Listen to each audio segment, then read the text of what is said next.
Keshav సాయికరణ్ Yadav BC సంఘాల యువత నాయకుడిని. ఈరోజు రాష్ట్రంలో ఓటు బ్యాంకులో అత్యధికంగా ఉన్న బీసీలకి ఎప్పుడూ వెనకండి. అసలు మాకు రాజ్యాంగం నిర్మాణం చేసేటప్పుడే బ్యాక్వర్డ్ కాస్ట్ అని ఒక పేరు పెట్టారు. అది బ్యాక్వర్డ్ కాస్ట్ అని మేము వెనకాల ఉన్నామని చెప్పి ఎప్పటి నుంచి అది కొనసాగుతూనే ఉంది. ఈరోజు ఆంధ్రప్రదేశ్ రాష్ట్రంలో ఇప్పుడున్న జనాభా లెక్కల ప్రకారం 5,50,000 మంది దాకా ఉంటే అందులోని మేమే 3 లక్షల బీసీలుగా ఉన్నాం. అలాగే 125కి పైగా బీసీ కులాలు రిజిస్టర్ అయి ఉన్నాయి. అలాగే ఇంకో 10-15 కులాలు ఉన్నా కూడా వాళ్ళకి పూర్తి స్థాయిలో రాజ్యాంగపరంగా ఏ విధమైన హక్కులు కల్పించే పరిస్థితి లేదు. ఈరోజు రాష్ట్రంలో ఓటు బ్యాంకులో అత్యధికంగా ఉన్న బీసీలు ఈరోజు ఎమ్మెల్యేలు ఉండాల్సిన స్థానం 80 పైగా ఉండాల్సి వస్తే ఇక్కడ ఉండేది మా అయితే 50 నుంచి 55 వరకు మాత్రం ఉన్నాయి. మా సీట్లని 20కి పైగా లూటీ చేస్తున్న అగ్ర వర్గాలు. అలాగే ఎంపీలు రాష్ట్రంలో 25కి పైగా ఉంటే ఈరోజు బీసీలకి మూతుడుపు విధంగా 6 ఎంపీలు మాత్రమే కేటాయించడం జరిగింది. మిగతావన్నీ కూడా అగ్రవర్ణాలకి మిగతా వాళ్ళకి తీసుకెళ్లే పరిస్థితి కనిపిస్తుంది. ఏదైతే ఈరోజు పక్కన ఉన్న మన్యం జిల్లా అయితే పూర్తి స్థాయిగా ఒక్క బీసీ క్యాండిడేట్ కూడా లేకుండా జిల్లాని మొత్తాన్ని అక్కడ చెప్పడం జరిగింది.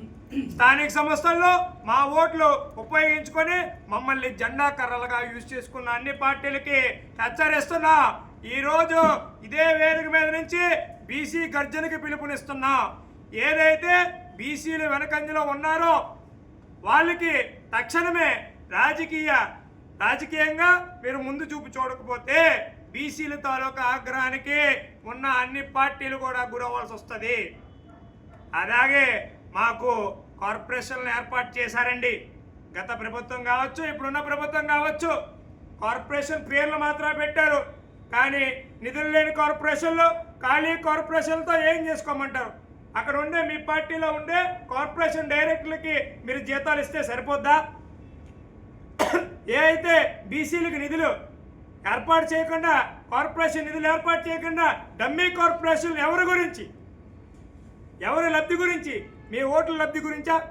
అలాగే ఇప్పుడున్న ముఖ్యమంత్రి వర్యులు నారా చంద్రబాబు గారి సుపుత్రులు నారా లోకేష్ గారు మనకి యువగలం సమయంలో బీసీ రక్షణ చట్టం తీసుకొస్తామని చెప్పి మాట ఇచ్చారు.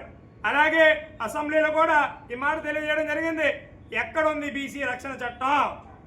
బీసీలు అన్ని వేళలా అన్ని చోట్ల రకరకాల కేసులతో ఇబ్బంది పడుతున్నారు. మీరు ఎప్పుడు తీసుకొస్తారు? ఆల్రెడీ 2.5 సంవత్సరాలు గడిచింది మీరు అధికారంలోకి వచ్చి. ఇప్పటి వరకు బీసీ చట్టం మాటే లేదు. అలాగే ఏదైతే బీసీ విద్యార్థులు ఉన్నారో వాళ్ళకి విదేశాలకు వెళ్ళేదానికి ఏర్పాటు చేసే నిధిని కూడా పూర్తిగా తగ్గించి వేశారు. అలాగే బీసీ కార్పొరేషన్లు అని చెప్పి డమ్మీ కార్పొరేషన్ పెట్టి ఇప్పుడు తగ్గించే పరిస్థితులే.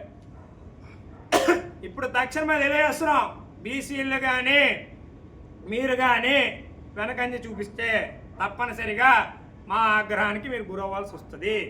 ఇక్కడి నుంచి ఉత్తరాంధ్ర జిల్లాలన్నింటినీ కూడా రేపటి నుంచి మేము ఉద్యమ కార్యాచరణ శ్రీకారం చుడుతున్నాం. కాబట్టి ఖబర్దార్, బీసీలను మాత్రం మీరు చిన్న చూపు చూస్తే తర్వాత మేమందరం కూడా స్థానిక సంస్థల్లో మిమ్మల్ని ఇంటికి పంపించే పరిస్థితి గురవుతుంది.